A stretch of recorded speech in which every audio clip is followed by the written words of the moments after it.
Today's webinar is entitled Beyond Allyship, LGBTQ+ Inclusive Sports Psychology Practice. The presentation is hosted by APA Division 47, the Society for Sport, Exercise, and Performance Psychology. My name is Ryan Sappington, and I'm one of 2 student reps for Division 47, along with Marina Galante. And on behalf of the division, we'd like to welcome you all to today's event. We're excited and grateful to be hosting this webinar and for the contributions of our panel. We have 3 presenters today, and we're going to leave approximately 15 minutes at the end for a question and answer session. As questions come up during the presentation, feel free to send them in using your webinar control panel. For anyone unable to join us today, the webinar will be recorded and posted on our website and social media pages in the coming weeks. Finally, Division 47 will be live tweeting during the event. If you're on social media, please use #InclusiveSport. We're fortunate to have an amazing panel of speakers agree to take part in today's event. The presenters today include Dr. Vicki Crane, Dr. Heather Barber, and Dr. Lonnie Lawrence. Vicki is a professor of teaching excellence and graduate coordinator at Bowling Green State University. Her scholarship focuses on sex, gender, and sexuality in sport, and her current research projects focus on intersex, transgender, and lesbian athletes. Heather is an associate professor at the University of New Hampshire. Her research and practice has focused on creating positive sport experiences for girls and women, and more specifically, the influence of sexual orientation and gender identity in sport. Lonnie is a sports psychologist at the University of Southern California and is the lead coordinator of USC's Athletic LGBT and Ally Committee. Her work has led to the department being recognized with the 2017 Action Award from Athlete Ally and a gold medallion from the LGBT SportSafe. So without further ado, I'd like to hand it over to Vicki.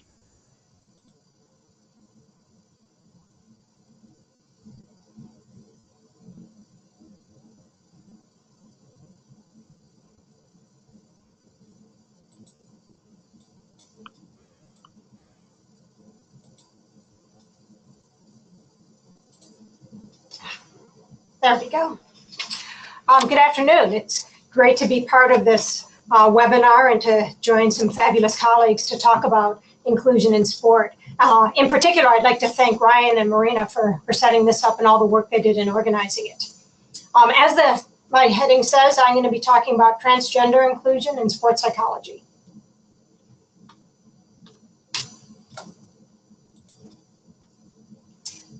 I want to start out by going over some general terms relative to transgender people in sport. For some people, I know this might be a bit of a review, but I think it's important that we're all on the same page, and some of these terms get misused occasionally. Right off the bat, I want to distinguish between sex and gender, which are often conflated. Sex refers to the body, the chromosomal, hormonal, physiological, and anatomical makeup. So sex is the body. Gender refers to attitudes and behaviors associated with masculinity and femininity.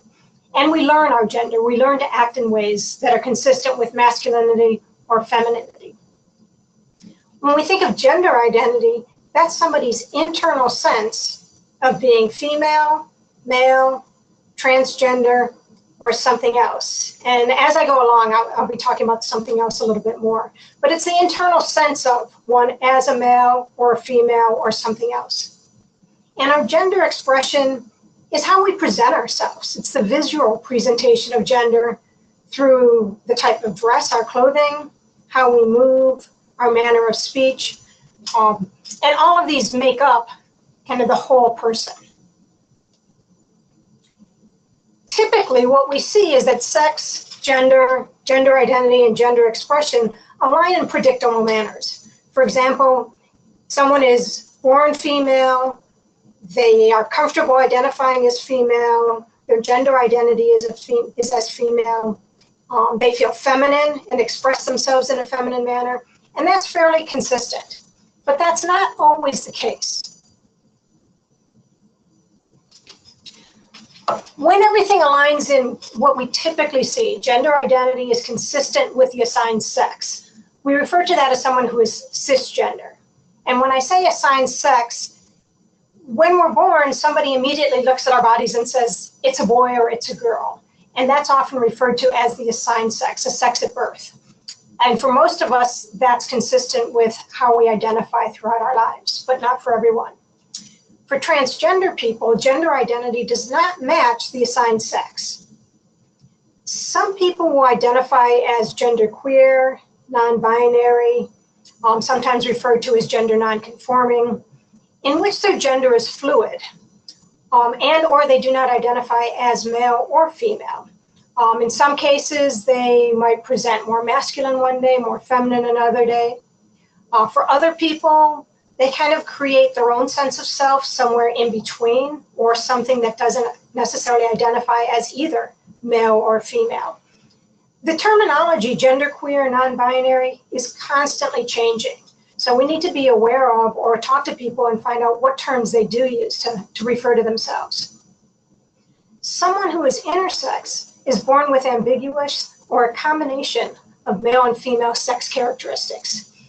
This is very different than someone who is transgender. And it's a whole completely different presentation. And if you're interested in that, you can contact me. But I'm going to be focusing specifically on the transgender athlete.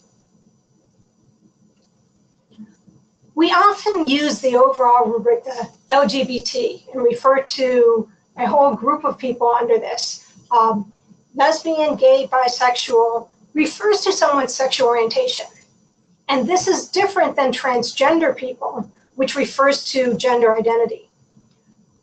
Referring to the group, there's some commonalities among lesbian, gay, bisexual, transgender people in terms of how they're treated in sport.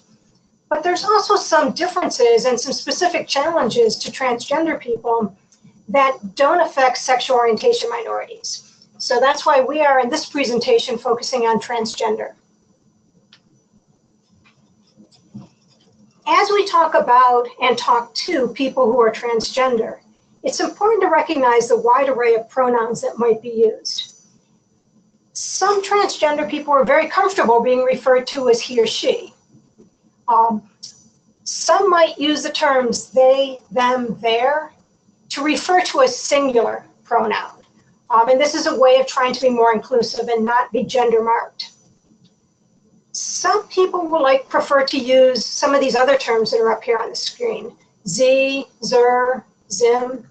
Again, this is not all inclusive, but this is an example of the array of different pronouns that various people will use. And again, the best thing you can do is simply talk to someone and ask them. If you're working with a transgender athlete, how do you prefer to be referred to? What pronouns do you prefer to use? And again, this is just a sampling of some that they might suggest. I want to spend a little bit of time talking about transitioning. This is the process that transgender people will go through if they're changing how they present themselves. What's up here are 3 different components of a transition. And this occurs as someone's moving from perhaps presenting more as a female to more as a male, or more as a female to more of a genderqueer, or just changing how they express themselves. Let me just say right off the bat that this is certainly not all-inclusive. There's a wide array of different things that go on if someone is transitioning. But this gives a general sense, and what I have here are some of the more common things that we've seen both in popular press with athletes talking about it, as well as in the research. So let me start with the social transition. This occurs when people change their gender expression. They might change the name that they prefer to be called by. They might change the pronouns that they want to use to be referred to as. And they will also change their appearance. This can include changing how they dress. They might change the way they wear their hair. They might change whether they wear makeup or not. So it's more in their presentation, how they look to other people, how they present themselves, how they talk about themselves. Some athletes and some transgender people will choose to undergo a hormonal transition. This occurs when they begin taking cross-sex hormones. So a trans male will begin taking increasing testosterone. A trans female will increase estrogen and also go on testosterone blockers. When they do this, typically when they start on hormones, It'll take approximately a year of going through what's called hormone therapy before their body kind of hits an equilibrium. And I'll come back to that again also.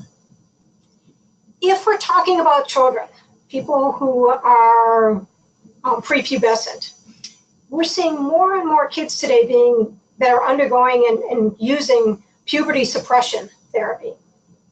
And what this does is just what it says. It literally stops the progression of puberty. This will begin shortly after the first signs of puberty begin. So typically this could start as early as middle school and possibly even younger for some children. When this occurs, one of the reasons we see this happening is it stops body changes that child may not want. Consider a trans male, puberty suppression will ensure that the breasts don't grow. So it can reduce potential dysphoria that could occur if they didn't do that. It also provides an opportunity for the children to grow up before they decide, get a little more mature, before they decide whether or not they actually want to start doing cross hormones. Puberty suppression, any changes are reversible. When they begin hormone transition, many of those changes are no longer reversible. Some transgender people also would choose to have a medical or surgical transition. And this includes, for example, top surgery, so either augmenting or reducing the breasts, bottom surgery, which includes changes to the genitals, and some people may choose to have facial or cosmetic surgery as well. What I can't emphasize enough is that there is not a single way to transition. Each individual is going to do what they feel most comfortable with, what works for them, and they're going to work on their own time frame. So some people may never make any changes to their body, yet they may identify as transgender. Some may begin hormone therapy. Some may have top surgery, some may have bottom surgery. There can be any combination of this. This is what makes it challenging to kind of create broad-based policy, because often each individual might have something slightly different in their processes. Whenever I talk about transgender athletes, one of the things I think is essential is to focus on what are some of the myths. Because once we know the myths, these become the foundation for discrimination. And as we know the myths, we can then prepare to counter them with the research. So the common myths quickly. People born male will have an innate athletic advantage. So for trans females, because you were born as a male, it won't be fair for you to compete with cisgender females. Another myth, trans males benefit unfairly from their testosterone therapy. And this completely conflates people who take testosterone to cheat, as in doping, versus people who take it to have their bodies consistent with their gender identity. The doses and motivations for these are widely different. And then there's this belief that some male athletes will claim to be trans to gain a competitive advantage in women's sport. And if you think about all the discrimination there is against transgender athletes, that's very unlikely that a male athlete is going to be willing to do that. And in fact, we have not seen any example, and the research has not seen any example of this happening. So what about the research? What do we really know? If we are talking prepubescent athletes, the research consistently shows that prior to puberty, male and female children have very similar bodies. In fact, they're more alike than they are different. And if you look at this little trans girl that's here playing soccer, there's no reason she should not be able to compete with other cisgender girls. When young trans athletes are taking puberty suppression, it also confers no advantages over their cisgender peers. In fact, because they're not gaining various changes in their bodies due to puberty, they might actually be at a disadvantage. When we're talking about post-pubescent athletes, what we see is 1 year after hormone therapy, a trans athlete is similar to their cisgender peers. After a year, their hormones are very consistent to other women or other men, cisgender people. We also see post-operative trans athletes have body chemistry similar to their cisgender peers. essentially, all of the research is saying that after 1 year, athletes on hormone therapy, athletes who have had gender-affirming surgeries are all very similar to cisgender athletes. Considering all that, and I realize that was a lot of information quickly, but considering that, if we want to work through our trans inclusion as sports psychologists, working with athletes, working with teams to be more inclusive, first, just recognize our language. Be aware of the pronouns we use, be aware of the gendered language and try to minimize that or recognize transgender inclusion and how we talk about our athletes. It's important to be an advocate for the athletes as much as possible. It's also important to listen to trans athletes. And actually, a trans athlete that I had an opportunity to get to know and talk to quite a bit is the one that insisted on this when we were talking about this. They know the challenges they run into. They can help in terms of talking through some policies. They can help in terms of what their needs are. So talk to and listen to the trans athletes if you have an opportunity. Include them in discussions whenever possible. Consider the uniforms that athletes have to wear. Very often the male and female athletes wear very different uniforms for the same sport. If we can make these uniforms less gender conforming, they're going to be more comfortable, particularly for transgender athletes, but also for a lot of other athletes. For example, think about what track and field, what the athletes run in. The females run in something that looks like a bathing suit sometimes. The males run in, have longer legs on their shorts, tend to wear a tank top. There's no reason the women couldn't wear something fairly similar, in which case there's less gendering of the athletes and more people be comfortable. We also know that the transition, when athletes are going through a transition, there's a lot of changes, particularly if they start making changes to their body. There's a lot of changes going on, and there might be struggles athletically as they acclimate to their new body. There might be struggles socially, depending upon how the people around them act. So recognize that this might be a difficult time for some people. Know the policy.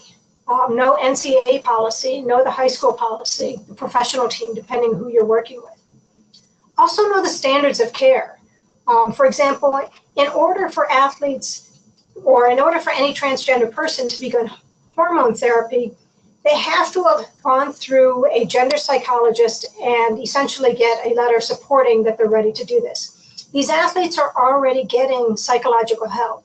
So to create a policy or to create a standard that transgender athletes need to see a psychologist becomes redundant. And I bring this up because I've heard people actually say that here on my campus. And we need to be aware of assisting in policy development if at all possible. Because of time, I'm not going to go into detail on this. Aaron Bazougas has a wonderful article that distinguishes between policies that require a birth certificate to show your gender or your sex, which are very limiting. Policies that say after starting cross-gender hormones, you have to wait a certain amount of time. And there's policies that allow athletes to simply compete consistent with their gender identity. And these are the ones that are the most inclusive. And I'd be happy to answer and talk about any of these in the question and answer period. This time I'll turn it over to Heather.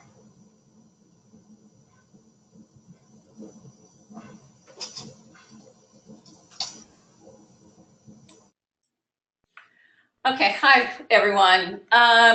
First of all, I'd also like to thank Brian and Marina for keeping us on track and organized, and for Sonia for all the tech support. The other person that I'd like to thank is Carol Oglesby, who I think challenged Division 47 in her Steve Heyman address last summer to really begin to grapple to a greater degree with GLBT issues in sport and physical activity settings. So kudos to Carol for pushing us in that direction. The second thing I want to make sure that I address, that we made a conscious decision of putting the T up front in terms of transgender and having Vicki go first, because we felt this was a really critical aspect of programming that often gets neglected. And so I wanted to make sure that we identified that sometimes the T is a little silent. And then if you're looking at this slide, you're probably looking at making progress from the elephant to thinking back on when I first started doing research on GLBT issues was in the late 90s, and is actually with my colleague Vicki Crane. And one of our first papers was the elephant in the locker room. And I'm not sure it's an elephant in the locker room anymore, because we referred to that as that no one was recognizing it. I think we recognize it, and we do talk about it, but we haven't really moved in the directions we would like. And so as we talk about creating an inclusive climate, I'm going to use the term transitioning differently than Vicki did in the transgender inclusion, but talking about transitioning a climate, that we're consistently moving this climate forward and hoping to ultimately get to an inclusive climate. I'm not sure that we're even close yet, but I do know that the transition is continuing to move forward, and really our strategies have to be in initiating and sustaining the transition. So as we look in the last month, we had lots of examples of fabulous gay, lesbian, and bisexual athletes in the Olympics. And I put those slides up there of the women's hockey team, of Gus Kenworthy, of Adam Rippon and Brittany Bowes, as examples just to kind of frame our conversation, that we need to remember the potential of what these individuals went through to get to where they are now. And so I want to look at some of the data that may explain some of their experiences along the way. So in 2016, GLSEN, which is the Gay, Lesbian, Straight Education Network, did a study of middle and high school climates and identified that 85% of LGBT youth in high schools experience verbal harassment. That LGBT youth who experience harassment are less likely to pursue post-secondary education. They're less likely to go to college. 56% say they hear homophobic remarks, and 64% say they hear negative comments about gender expression from school teachers and staff. The people that are leading them are the ones who are making the comments. And while LGBT student athletes tend to have some protections in terms of confidence from athletic participation, that locker rooms continue to be perceived as the least safe space in schools. I would wish that by intercollegiate years, when we're talking about 18 to 22-year-olds, the climate is somewhat different, and yet there's little evidence to show that 70% of intercollegiate student athletes believe that the homonegative environment is greater in athletics than in other aspects of society. And this idea that somehow if you're an out lesbian, that's an easier identity to have than an out gay male. And there's very little evidence to say that courage is courage, and sometimes the barriers that individuals face, but those perceptions exist. And just to kind of frame this, Outsports identified 174 athletes who publicly identified as out throughout the Power 5 conferences in 2016. And that's recognizing that there's over 30,000 athletes in those Power 5 conferences. So 174, you kind of say, oh, okay. But when you put it in the framework of over 30,000 student athletes, we're certainly not there. So what is our role as sports psychology consultants, as individuals who work in sport to create more positive climates? That Chris Carr, in his presidential address at ASP, cited John Heil, who he said sports psychology consultants are in a unique position as advocates for individuals for change within institutions. And I think that's an important thing for us to understand. We act as advocates for individuals and for change within those institutions. And so as we start to look at how we do that, we need to be thinking about moving forward.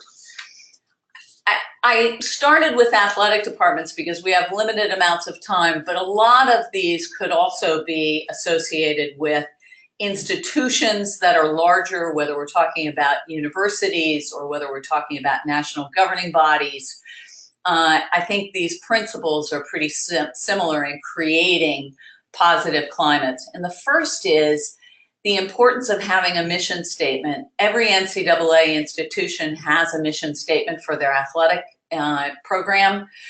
I know that I've been looking at ours at UNH, and I know we'll be addressing ours. I'm the faculty athletic rep, and we've worked on it, but there's still things that can make it more welcoming, that sends a message that individuals of a variety of sexual orientations, gender identities, can play at UNH, and can coach at UNH, and can work at UNH.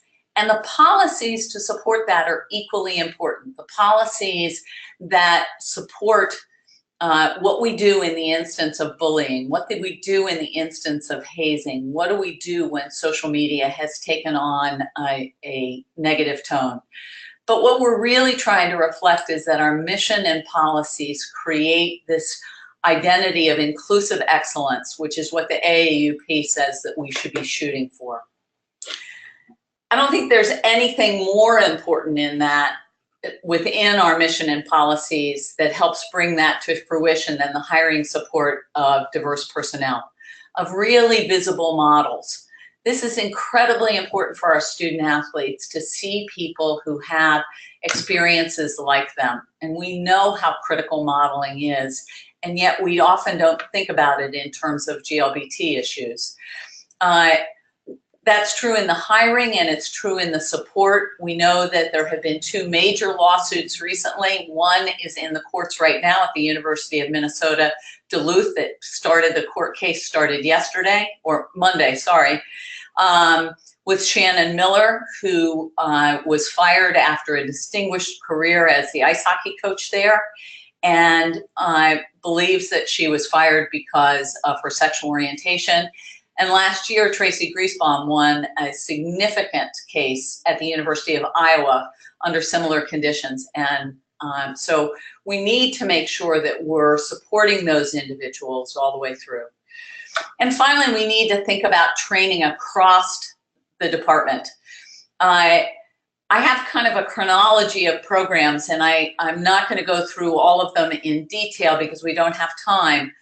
But I think back in the 2006-2007, we started looking at an It Gets Better program where people were making videos saying it's going to get better if you can just hold on. And it was a suicide prevention program for GLBT youth. But if you're 13 or 15 or 19 and your coach doesn't support you, or you're getting harassed in your team, then just saying it gets better, it's pretty hard to hold on. And so the Athlete Ally programs were created to try and say, let's create social support networks, and how do we do that? And these are really important programs that have built on each other. Following Athlete Ally was You Can Play, which virtually, Lonnie will talk about it in a little bit, but You Can Play says, if you can play, you can play at UNH, or you can play at USC or at Bowling Green. And those are videos that create an identity and create a conversation on campuses. But I think it's really been in the last 2 years that we've moved to training that involves more specific strategies and tactics, as well as policy development. And that's been through LGBT SportSafe, Nevin Capel and Eric Lucian's program that has really kind of stepped up how our training looks on campus and the experiences of coaches, administrators, and athletes. And finally, the NCAA inclusion initiatives. And all of these websites are listed that you can go in and take a look at those so that you can look at what are resources that might be available. Once we have an athletic program that's committed to excellence, we also need to get coaches on board. And coaches are those models for our student athletes that are incredibly important. And Dennison and Abner talked about employing an ethical and inclusive practices in coaching. And I think one of the things that often gets confused in coaching is that if we're ethical and inclusive, that there's no way that we can be competitive and performance focused. And I think that's just not true, and all the evidence would show that. Those two things are not mutually exclusive. In fact, I think they work together, and they're so integrated that it's impossible to do one without the other. Looking at the climate issue as a performance issue, I know far too many coaches who talk about, I don't want to know about your sexual orientation, I don't want to know about relationships on our team, keep it off the field, leave it in the locker room. And yet we know, and I'll talk a little bit about it later with individual athletes, that you bring all of you everywhere you go, and that it's impossible to separate that out. That creating a positive climate and actively engaging in creating a positive climate enhances performance. And I think one of the things that keeps coaches from doing that is that they don't have a language, and coaches tend to be very control oriented, and they don't like to show that they're not comfortable with something. And so they tend to avoid these conversations. They avoid addressing it. And so we need to work at giving coaches language. We need to help coaches talk about how to have conversations with your athletes, how to bring athletes on board. And finally, I think if we really want an inclusive environment that coaches can create, we have to stop negative recruiting. And negative recruiting is where a coach uses sexual orientation or gender identity of a coach or of players on a team to negatively stereotype a team to increase the likelihood of their recruiting. And so they'll often go into a home and say, you know, that's a good coach, but I understand there are some issues with that team, and they allude to issues around sexual orientation. I think negative recruiting will stop, and I've heard coaches say this, when we lose more recruits than we win. As we create stronger climates, coaches are going to lose more recruits than they win. Mallory Mann talks extensively about the role of sports psychology consultants in creating an identity. And this is creating a team identity. This idea that we are stronger because of our difference, that makes us better, that all of our experience makes us a stronger team, and that we need to look at the shared experience of creating inclusive team norms and goals. Commitment and skill and strength are all characteristics that are strengthened by different experiences. They're not pulled apart. And I don't know of a coach out there who doesn't love courageous athletes, and yet sometimes we don't reward courage when someone is brave enough to come out, or when someone is brave enough to support other teammates. And we need to make sure that our teams do that, whether it's coaches or teammates.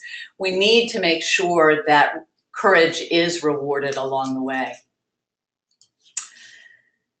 Understanding that if we have one supportive teammate, one supportive coach, one supportive administrator, that increases the comfort of individuals coming out to teammates. And if we tie that with performance, then we have to make that a part of the process, that we're creating environments where teams support each other. So I talked a little bit, and I showed the pictures earlier of Adam Rippon and of Gus Kenworthy. And Adam Rippon clearly identifies that being a role model for boys has given his skating greater purpose, that he feels more committed than ever once he came out. And Gus Kenworthy, the famous kiss at the bottom of the slopes, I was able to ski better. It's like the pressure got to me before and I couldn't handle it. Being in the closet was something ever present on my mind.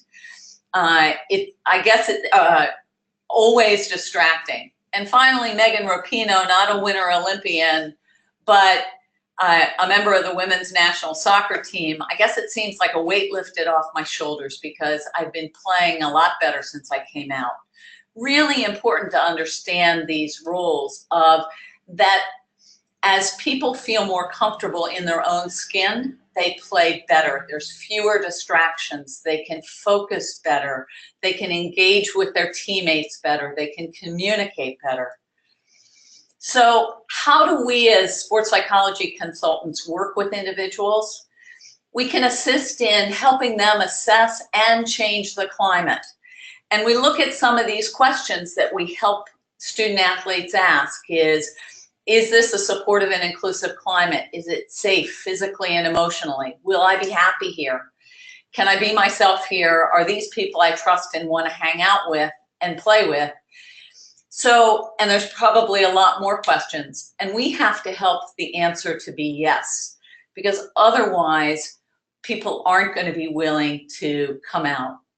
Secondly, we have to help athletes find language and a decision tree for coming out.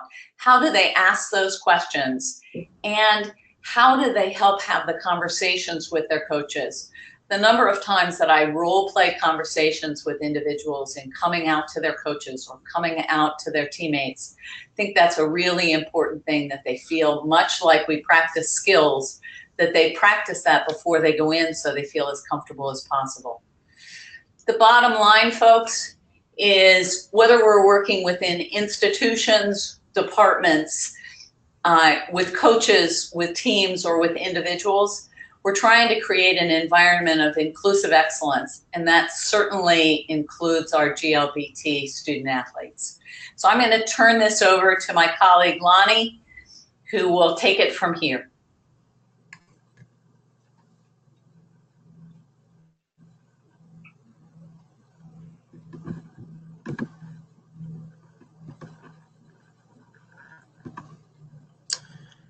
Hello, everyone. My name is Dr. Lonnie Lawrence, and I'm the clinical and sports psychologist at USC.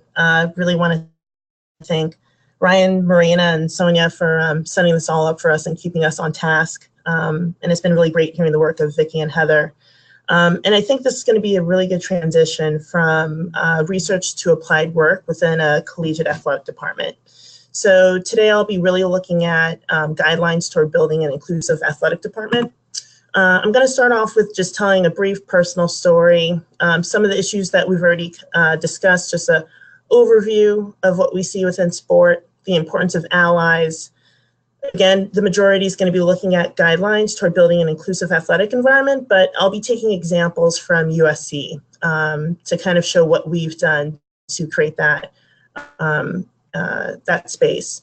And then at the end, I'll hopefully have time for questions and comments for all of the speakers today. So just a little personal story.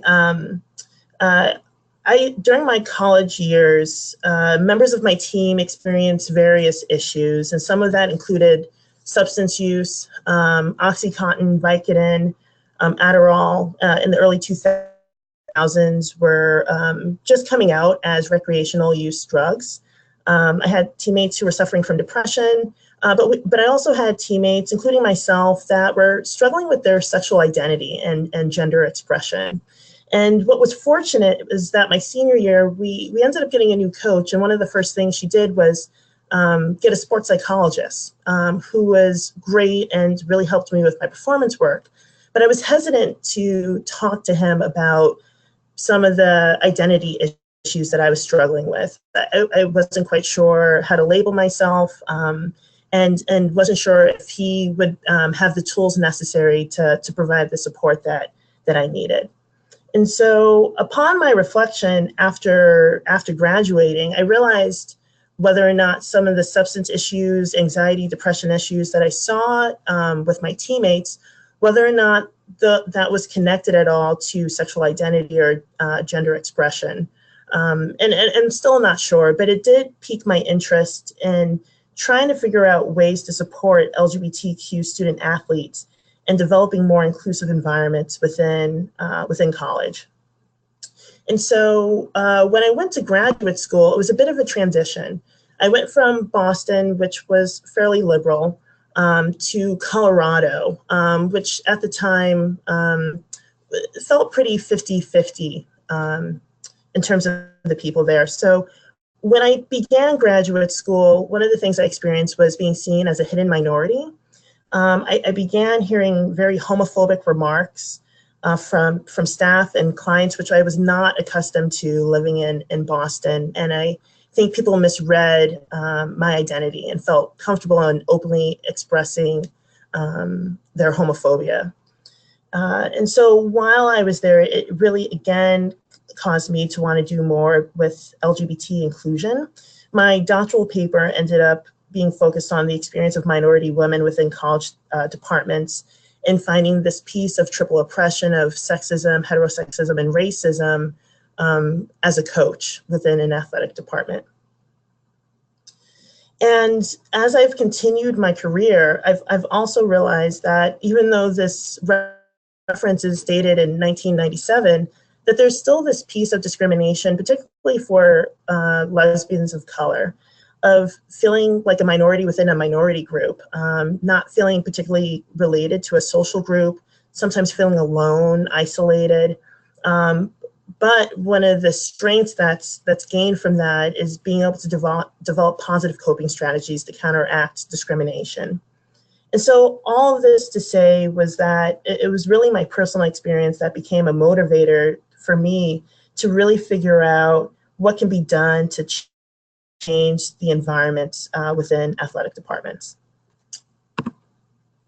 And so one of the things I've looked at a lot was this Riddle scale. And a lot of people are often surprised that acceptance is in the negative level of attitudes, that typically we've been told or taught that acceptance is something to strive for, that you're being welcoming if you accept someone. But there is an implied thought that something is wrong in order to have to accept it. And with the work that I've been doing at USC, it's really been focusing on not just in creating an inclusive environment, but an environment that really supports gays and lesbians, admiration, appreciation, and nurturance, which is kind of odd. I think nurturance and self-compassion are words that athletes really can benefit from. But, you know, whenever you get into that touchy-feely stuff, I think a lot of athletes and coaches shy away. But one of the things that we really wanted to do was to create this positive level of attitude with support staff, coaches, and athletes within the athletic department. So this has been covered already by our previous panels, but just to review again, LGBTQ student athletes generally have a negative climate than their straight peers. 85% have received or heard verbal slurs. Many find homophobia worse in their sport than in society. Many want hate crimes to cover gender and sexual orientation, and most have witnessed homophobia within sport. And in one way to change the environment is really being able to develop allies. And that is something that we've really strived to do here, initially, at least at USC. And so ally training is a way to collaborate university and community experts to educate students, but also staff members, and provide role models for students who are ally identified or LGBT identified. And training usually consists of learning terminology, understanding the inequality based on gender, sex, sexuality, and really understanding one's own privilege.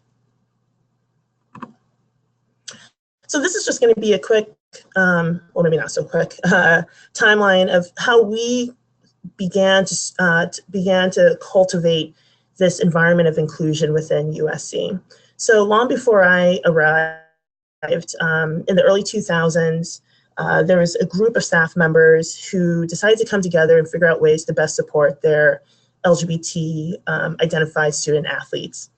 The issue is that there wasn't a lot of support for this group. When they approached the AD at the time to send out an email to student athletes about the LGBT Resource Center on campus, and in particular the mentoring program that they had, the response was that there's no students who identify as gay and lesbian, and not wanting to offend straight students by sending out emails. And so the staff at the time realized that they weren't going to have a lot of support from the administration and decided that they would begin ally training with supportive groups within athletics. And so that ended up being our athletic trainers, our student athlete academic services group, and our strength and conditioning group. And so throughout this first decade, they would do trainings and encourage these support groups, to post the rainbow stickers within their office to start at least showing student athletes that they had people who were supportive of them, and if they needed to reach out to someone, that there were people available. I arrived at USC around 2011 as an intern, and at 2012 was asked to help take over the LGBTA group that we had. And I realized that while we had been doing ally training with some of our support groups, there wasn't a lot of power there, and that we were really stuck in other things that we could do. And so I had proposed that during the head coaches retreat that I would attend and provide LGBT education to the head coaches and senior administrators. And while we had a new AD, he was still hesitant in terms of doing any kind of promotion. And I thought this would be a great opportunity to help educate people with the most power within the athletic department about why this is so important. And so the training really included learning definitions, challenging myths about LGBTQ people, and learning how to support an athlete who's coming out. And then at the end, we had basically an open session where coaches could ask any kind of question that was related to LGBTQ community and athletics. After that, I think the retreat, the people within the retreat responded really well. We made sure that the definition piece was actually competitive, and it allowed coaches to maybe speak a little bit more openly because of the way that we posed some of the exercises.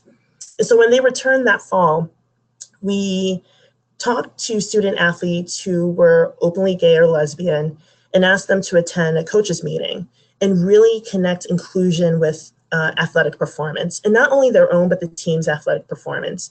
And our student athletes did great. They were able to tie into how having a supportive coach helped them perform, and it allowed an environment that they felt comfortable in, that they felt supported, and that allowed the team to really connect. As we began to think about doing more than just education, we realized that we wanted to shift into more of an appreciation of the LGBTQ community. And so what we did was add members. And at the time, we were fortunate enough for our athletic director's son, adult son, to come out as gay. And so he became more open to the work that we wanted to do, including the video that we created that I'm going to play for you right now.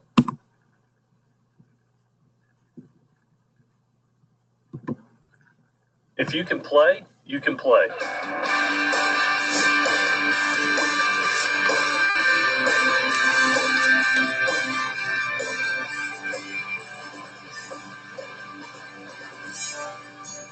It takes courage to play for a national championship, but it shouldn't take courage to walk into your team's locker room. The USC Athletic Department advocates for you and is your ally because, as a Trojan, we step up if we see, hear something that's wrong. as a Trojan, we respect the rights and dignity of all people at all times. we celebrate the differences that make up who you are, including your sexual orientation, the color of your skin, your religious faith, and your ethnicity. They matter to me because you are on my team. You matter to me because you are part of the USC Trojan family. and the Trojan family embraces who you are.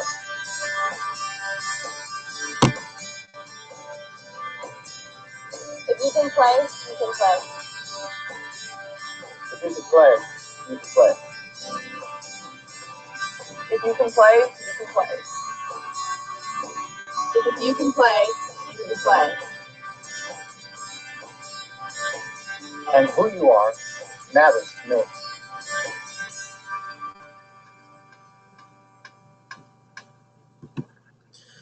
so this right here was the beginning of us really trying to focus on promotion and inclusion.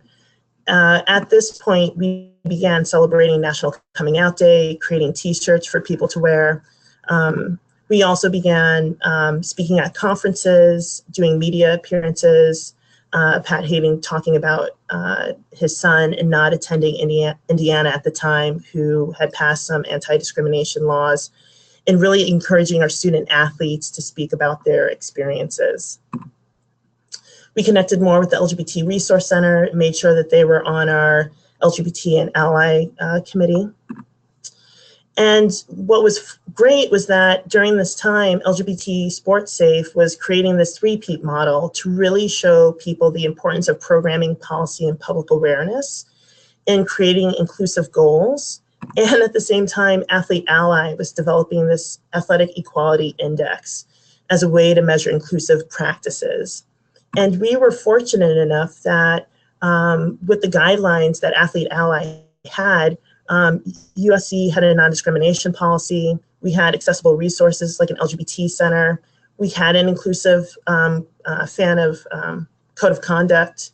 We follow the rules of NCAA guidelines for transgender inclusion. We had a support group. We had out and allied staff. And but not just out and allied staff that were speaking to the media, that were going to conferences and really speaking about the experiences of inclusion and how that was helpful to performance, and collaborating with campus groups and having a pro-LGBTQ campaign or statement. And so we were only one of two, the other one being Stanford, universities within the Power 5 conferences to get 100% in all these areas. And it's allowed us to really receive a lot of award and recognition for the work that we've done, and being able to celebrate that with our student athletes. I think what's great is that, particularly with the Ally Index, is that because it compares other schools with one another, and we got 100, the coaches may not quite understand all these different policies, but they do understand that we beat UCLA or that we beat Notre Dame in getting this score, and they see that as a recruiting tool. And it's something that they can show recruits who they want to come to USC, the work that we're doing. It's pretty straightforward. So I know that we want to leave some time for questions and comments, but I just wanted to list some of the resources that you can access if you want more information about creating an inclusive environment. And I think I'm going to send it back to Ryan.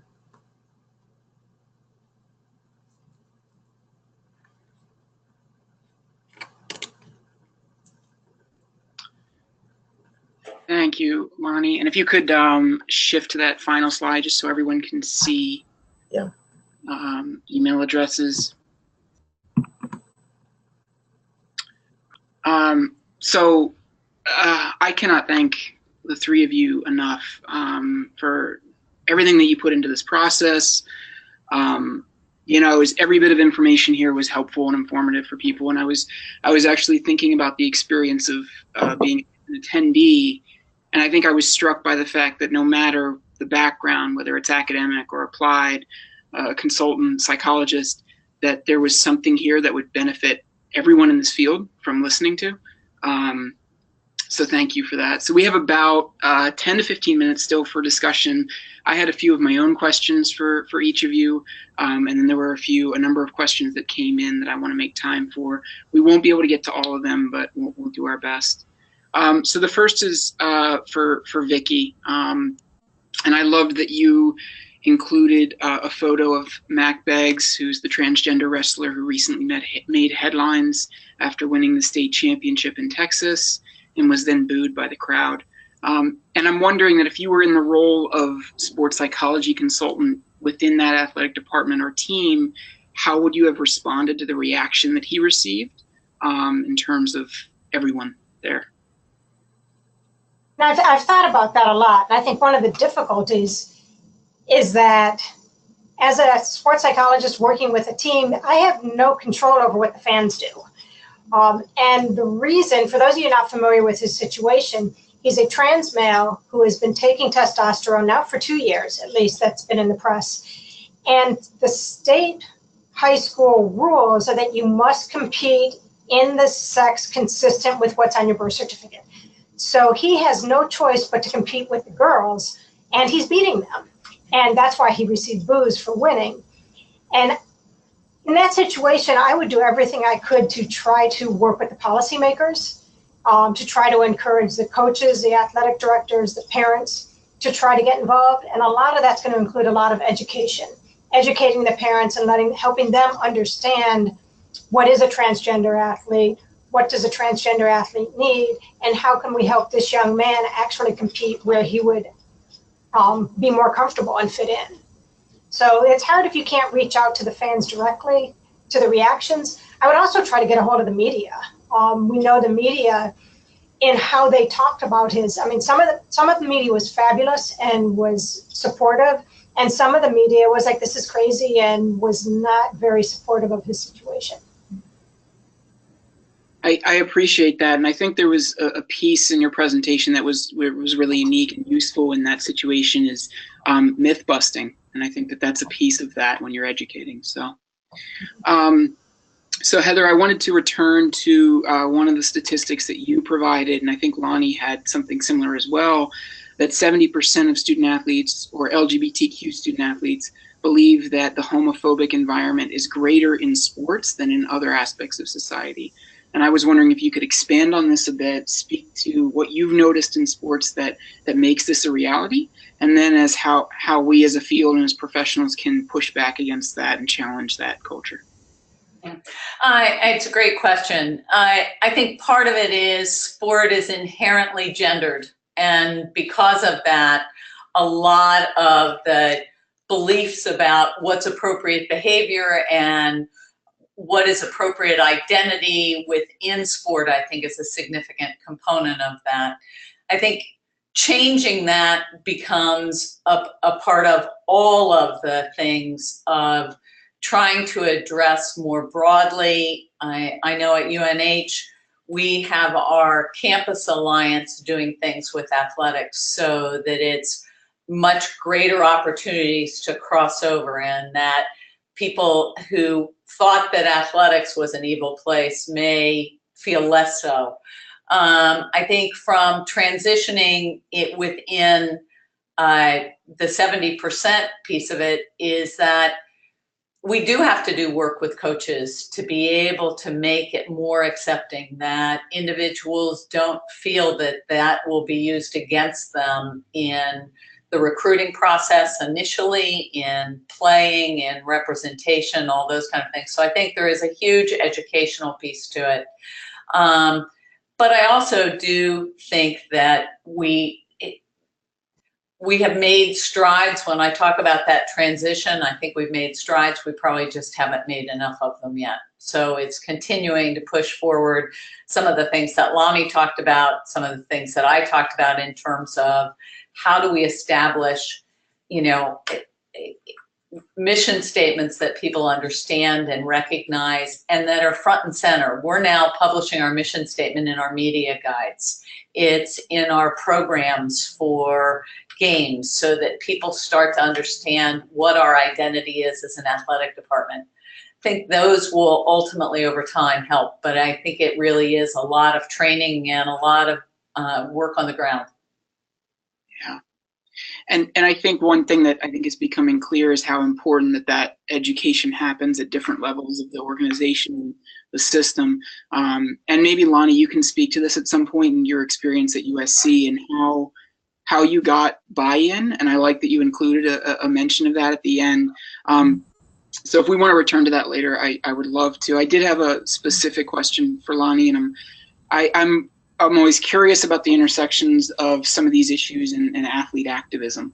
And so I'm curious that if you were working with a team and one of your athletes approached you in private wanting to engage in some form of protest against anti-LGBTQ legislation or policy, but was fearful of the backlash that they might face from teammates and coaches, how might you respond and navigate both individually and as well as broadly with the team? I mean, we have had situations come up before here at USC, with Black Lives Matter and kneeling during the anthem. What's interesting, and I don't necessarily want to compare race to sexual identity, But with the case of our women's soccer team, there was a group of female athletes who wanted to kneel. And I think the approach that they took would be something similar that I would take with an athlete who wanted to protest, you know, things that are happening with LGBTQ athletes. And the approach was to really approach their coaches. The group that I'm discussing talked with the coach and talked with the team about the protest that they wanted to do. And the team actually was against it, that they didn't feel that that their teammates should kneel. And I could see maybe a similar response of the negative backlash and thinking about the team overall and how that's going to impact the group. But it caused the entire team to have a very hard discussion about their values, about how they support one another, especially when they have different points of views. And it was ultimately decided that despite people on the team who had family who were in the military or various backgrounds, that they would support their teammates in being able to speak out. And I would hope that a similar situation would happen in this kind of scenario too. What's great about it is that, like, our soccer team won a national championship, right? And I think oftentimes people think that conflict is immediately going to breed poor performance, conflict, but it brought this team together. And I would hope that any athlete who had a passion to speak about something that was negatively impacting them and felt like they could go to their coach and speak about it, that it would be an opportunity to bring a team together and to discuss. And so I would just encourage the same thing, that they would have a conversation and that I would be supportive in talking with them, because I don't think it takes away from performance. It can be challenging, but I don't think it automatically takes away from performance. So that's a great point, and I think a great statistic to back it up as well. It makes me think about the value of kind of knowing how to facilitate difficult dialogues and how that could be useful for professionals in the field. So I want to go to a couple questions more broadly, and any of you can jump in. One attendee asked, can the presenters comment on the use of LGBT versus GLBT, the history behind some of these acronyms, and spaces and times when one may be more appropriate than the other? Obviously, we've had letters added to the acronym in recent years, and so I'll open that up to anyone. I'll just jump first. I think we probably, and in my writing, I've used LGBT just because my experience is, most of my research has been on lesbians. My experience is as a lesbian coach, as a lesbian athlete. So that just kind of frames it as, I'm not sure there is an absolute, but I chose to prioritize it because that would be my approach to it more than anything else. But. And I also think historically what we've seen is the word homosexual and then talking about gays typically referred to males or was perceived to only include males. So the shift to LGBT was purposely putting the females first to put that in people's in their minds, so that to recognize that there are lesbians, bisexual, transgender, as well as gay men when we use this terminology. And I won't add anything else. I think, I'm curious to see if the T moves at any point, but maybe there is recognition that it being at the end, that it receives some attention as well. Yeah, that's helpful. Another question that popped up, which was more of a comment, but I think it can be turned into a question. There was a lot of agreement coming in through the chat box, but there was one point, I think with regard to a conversation about coaches, is that it's not that they want to avoid the issue, but that some coaches don't want to offend, and so they won't discuss LGBTQ plus issues. And I think there is a fear around misspeaking or misgendering. How do people navigate that anxiety to make this conversation a bit more approachable? I'll jump in. Oh, go ahead, Vicki. I mean, just real quickly, one of the things I think of when I talk about technology with my students, and I'm in a class and I'm making a mess of things, I just make fun of myself. I know I'm not saying this right, but what is the way to do this? So trying to just break the ice, it's better to bring it up and stumble and acknowledge that than it is to ignore it. Yeah, I think the silence is a real issue. And sometimes I think it's really okay for athletes to understand that their coaches fumble every once in a while, even though coaches never want to do that. But I really think that part of training is helping them get a language, because I do believe that there is a fear of making mistakes. And so then they just avoid it because they don't want to address it in any way, shape, or form. So I do think having a language, I think doing practice on role play, I think using appropriate language and calling people on language is a really important, not in a mean way or in a pointing fingers way, but making sure that we're using correct language so that they learn to model that as well. I definitely think that education is really key in providing an environment for coaches to fumble, you know, at a place where they can ask questions that they're maybe not embarrassed, but are afraid to maybe ask or say the wrong thing. And so, yeah, I just agree wholeheartedly. Like, education is, in providing that space, is key. That's excellent. So I'm mindful of time, and the one other question I thought was really useful, especially for graduate students tuning in, is as a PhD student, what would be a good route in terms of research within this domain and sports psychology? And I want to broaden it, just any graduate student looking to involve themselves in this type of work, any recommendations for them? Go for it, Vicki.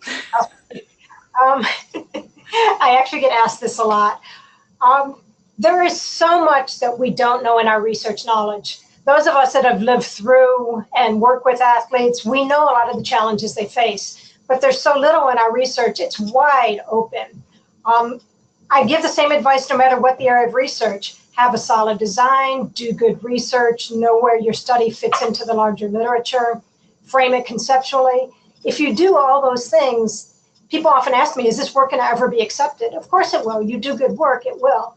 But I think you need to read the literature, see where the holes are, because we need a lot more people doing this work and making it just more common. I would concur with Vicki, and I can remember our first paper took 4 years and 3 different journals to get published. So I get it, and it was really good work. After we got something in, then it became much easier for things to go through. And I don't think that's the issue now. I do think design, I think using theoretically based approaches is really important. And I think obviously if it's rigorously developed and designed, then it has a good chance of being accepted. And there are just huge holes. So I think we are always do our best work for the things that we're most passionate about. And so if individuals are particularly passionate about the relationship of, you know, coaches and coaching education, it's wide open. If they really want to understand athlete experience, I think you should always follow your passion on your research. Lonnie, anything to add? No, I would agree with what everybody said. I know with my doctoral paper, there was talk about whether or not to publish it, and I graduated 5 years ago, and I asked my previous supervisor whether or not I should try to publish it, and he's like, has anything come out in the past 5 years about multiple minorities? And there hasn't been. And so I agree with everything that's just been said. Follow your passion, because there is such a void that, you know, again, you want it to be rigorous, and it's needed. I think people really are craving more information in this field, and it's just not there. So. Yeah. And I want to make reference to this webinar, again, will be uploaded and recorded and uploaded online. There were a number of resources that the panelists provided in their slides, and so I think that's a good place to start for anyone interested as well. So that brings us to the end of our event today, and I want to thank you all for joining us. A special thank you to Vicki, Heather, and Lonnie for sharing their expertise and contributing. We will send out a link to the recording to listservs and social media. And lastly, I want to encourage everyone in today's session to attend the APA convention this year in San Francisco from August 9th through the 12th.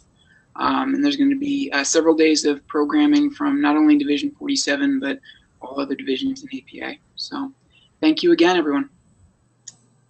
Thank you. Thanks. Thanks, Ryan.